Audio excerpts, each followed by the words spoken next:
నమస్తే, welcome to prince TV.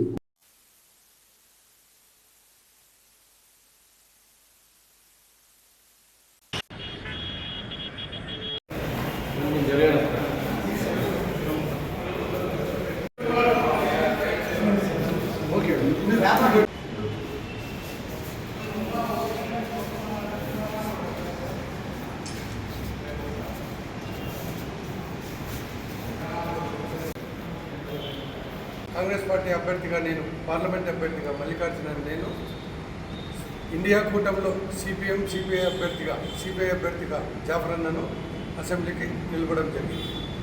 ఈరోజు press meet పెట్టడానికి ఉద్దేశం ఏమంటే, ముఖ్య ఉద్దేశం, నేను 7 నియోజకవర్గాల్లో తిరుగుతుంటే నిన్నటి నుండి ఒక చర్య జరుగుతుంది. ఏదంటే వాలంటీర్లను తీసేసాము, వాళ్ళు లేరు అని చెప్తున్నారు.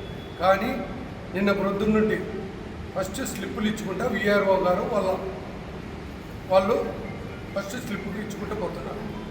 తర్వాత వెనకనే అదే వీధిలోనే వెనకలే వాలంటీర్లు రావడము, ఆ స్లిప్ తీసుకోవడము, పల్లెల్లో కొన్ని చోట్ల సింగల్మల్ల నియోజకవర్గంలో అయితే 2000 రూపాయలు ఇచ్చి స్లిప్ తీసుకుపోతున్నారు వైఎస్ఆర్సీపీ వాళ్ళు. తెలుగుదేశం వెంటనే వాళ్ళు మాట్లాడుకున్నారేమో మాకు అయితే తెలియదు, కానీ వెంటనే 1 గంట తర్వాత అదే సందులేక వాళ్ళకి తోచింది డబ్బులు ఇచ్చిపోతున్నారు.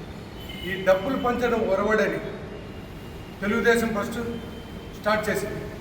తర్వాత ఈ వైఎస్ఆర్సీపీ ప్రలోభ పెడుతుంది ఓటర్లని. మా కాంగ్రెస్ కార్యకర్తలు అయితేనేమి, మిగతా నీతి నిజాయితీగా ఉండే ఓటర్ అయితేనేమి, ఓటర్లారా మీరు గమనించండి. ఒకవేళ మీరు తీసుకుంటే తీసుకోండి, కానీ ఇది ఎన్నికల అధికారుల దృష్టికి తీసుకుపోతే చాలా మంచిదని మేము భావిస్తున్నాం. ఆ 1000-2000 రూపాయలు మీకు ఎప్పటికైపోతాయి? ఈరోజు సాయంత్రమో రేపటికే అయిపోతాయి.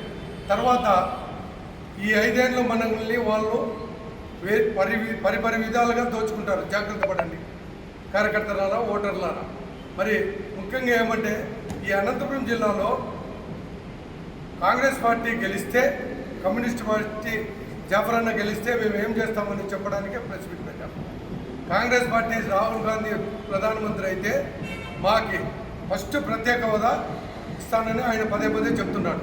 కాబట్టి ప్రత్యేక హోదా వస్తుంది. ప్రత్యేక హోదా వస్తే ఈ అనంతపురం జిల్లాలో 7 నియోజకవర్గాల్లో రాయదుర్గం, ఉరవకొండ, కళ్యాణదుర్గం, అనంతపురం, సింగల్మల, తాడిపత్రి మొదలుకొని ఈ నియోజకవర్గాలకంతా హెచ్ఎల్సీ అనే కాలువ ఉంటుంది, మనకి తెలుసు అందరికీ. ఆ హెచ్ఎల్సీ కాలువ ద్వారా నీళ్ళు వస్తే పరిశ్రమలు, ప్రత్యేక హోదాలో ప్రతి జిల్లాకి 20 పరిశ్రమలు స్థాపిస్తామని మన ప్రత్యేక హోదాలోనే ఉంది. ఆ 20 పరిశ్రమలు కాకపోగా 14 వచ్చినా కానీ, 2 వచ్చినా కానీ నీళ్ళ సమస్య లేకోకుండా మనకి హెచ్ఎల్సీ ద్వారా నీళ్ళు ఇచ్చి ఆ పరిశ్రమను మనము సక్రమంగా వినియోగించుకుంటే మనము ఉద్యోగాలు వస్తాయి. మా పిల్లలకు కానీ, మన పిల్లలకు కానీ, అందరికీ. ఎలాగంటే నీళ్ళు ఎలాగొస్తాయంటే, వైఎస్ రాజశేఖర రెడ్డి గారు కాంగ్రెస్ పార్టీలో ఉన్నప్పుడు బ్రాహ్మణ కొట్టుకూరు దగ్గర మల్లాల డ్యామ్ అని శ్రీశైలం బ్యాక్ వాటర్కి ఒక డ్యామ్ కట్టాడు. అది ఎత్తిపోతల పథకం, లిఫ్ట్ ఇరిగేషన్. అది ఎలా వస్తుందంటే కర్నూలు, ఆలూరు, ఆదోని, గుంతకల్లు, రాగులపాడు దగ్గరికి స్టాప్ చేశారు చిరంజీవి గారు మినిస్టర్ ఉన్నప్పుడు. వాటికి వచ్చినాయి కిష్ట వాటర్. తర్వాత అనంతకాలంలోనే కాంగ్రెస్ రాష్ట్ర విభజన జరగడము, కాంగ్రెస్ వెనుకబడిపోవడము, తెలుగుదేశం రావడము, తర్వాత వైఎస్ఆర్ రావడం. తెలుగుదేశం పార్టీ వచ్చినా కానీ ఆ 7 మంది ఎమ్మెల్యేలు ఎవరు ఏం చేయలేకపోయినారు. కిష్టా వాటర్ వస్తే కిష్టా వాటర్ని చిత్తూరు తీసుకోవడం జరిగింది చంద్రబాబు నాయుడు గారు సీఎంగా ఉన్నప్పుడు. తర్వాత కాలంలో పెద్దిరెడ్డి రామస్వామి గారు ఇన్ఛార్జి జిల్లా, ఆయన కూడా చిత్తూరుకే తరలించిపోయినారు. ఒక కియా అనే ఫ్యాక్టరీకి సొట్టబెట్టి ఆ నీళ్ళన్నీ ధర్మవరం ఎగువ కాలువ ద్వారా మదనపల్లికి తీసుకొని పోయి చిత్తూరు జిల్లాకు వాడుకోవడం జరిగింది. మేము అక్కడ తీసుకోమని చెప్పలేదు. ఆ కిష్టా వాటరు, బ్యాక్ వాటర్ కట్టిందే ఒక ఉద్దేశంతో అనంతపురం జిల్లాలో 6 లక్షల ఎకరాలకి సాగునీరు, తాగునీరు అందిస్తామని మా తిరస్కరించండి. నరేంద్ర మోడీ కూడా బయట పెట్టుకుంది. నరేంద్ర మోడీ గద్దె దింపండి అంటా ఉన్నాం, ఇంటికి పంపండి అని అంటా ఉన్నాం. అందుకే సాగిల పడతా ఉన్నారు వీళ్ళు కూడా. ఈ రాష్ట్రంలో చంద్రబాబు నాయుడు, జగన్మోహన్ రెడ్డి. నేనేమంటా అంటే మణిపూర్ అంశం ఒక్కటి చెప్తా. వాళ్ళ కుకీల మైతీల మధ్యన జరిగిన మారణకాండ, చర్చిలను ధ్వంసం చేసినారు కదా. డబుల్ ఇంజన్ సర్కారీ అధికారంలో ఉంది కదా. ఇప్పుడు కుకీలు అనేటువంటి వారందరినీ కూడా ఇవాళ నగ్నంగా మహిళలను ఊరేగించే అత్యాచారం హత్య చేస్తూ ఉంటే ఈ రాష్ట్రంలో జగన్మోహన్ రెడ్డి ప్రశ్నించలే, ఖండన చేయలే, చంద్రబాబు నాయుడు ఖండన చేయలే. వీళ్ళ అధికారం కోసం ప్రాకులాడుతూ ఉన్నారు వీళ్ళు. అందుకని వీళ్ళకు ఈ రాష్ట్రంలో అధికారం చేపట్టే నైతిక హక్కునే అడుగుతా ఉన్నా. వాళ్ళకి ఆ హక్కు లేదు, మాకే హక్కు ఉందని చెప్తా ఉన్నా. మాకు ఆ రైట్ ఉంది. ఇవాళ ప్రశ్నించేటువంటి గొంతుకును ఇవాళ చట్టసభలు పంపాలి.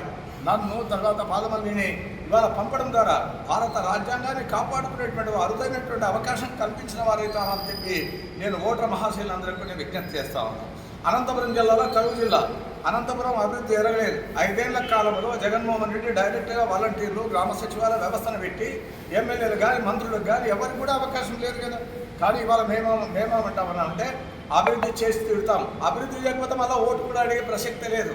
అనంతపురం అభివృద్ధి జరగాలి. డంపింగ్ యార్డ్ ఇక్కడ నుంచే తరలిస్తాం. అండర్ గ్రౌండ్ డ్రైనేజ్ తీసుకుని వస్తాం. ఇవాళ పర్యావరణ పరిరక్షణ పేరు మీదుగా చేసేటువంటి కార్యక్రమాలు ఇవాళ సత్వరమే ఆ కార్యక్రమాన్ని కూడా చేపడతాం. అనేక అంశాలు ఉన్నాయి.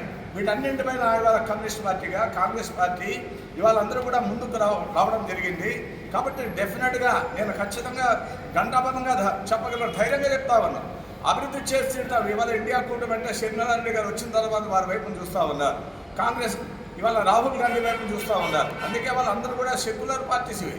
వారికి ఓటేయాలనేటువంటి ఆలోచనకు వస్తూ ఉన్నారు. ఎక్కడైనా కూడా ముస్లిం సోదరులు కానీ, హిందువుల్లో వెనుకబడినటువంటి కులాలు కానీ, ఎస్సీలు కానీ, ఎస్టీలు కానీ వారందరూ కూడా ఇవాళ కాంగ్రెస్ పార్టీ రావాలని కోరుకుంటూ ఉన్నారు.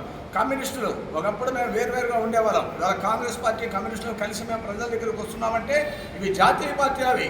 కాబట్టి వాళ్ళు ఆదరించమంటా ఉన్నాం, ఆశీర్వదించమంటా ఉన్నాం.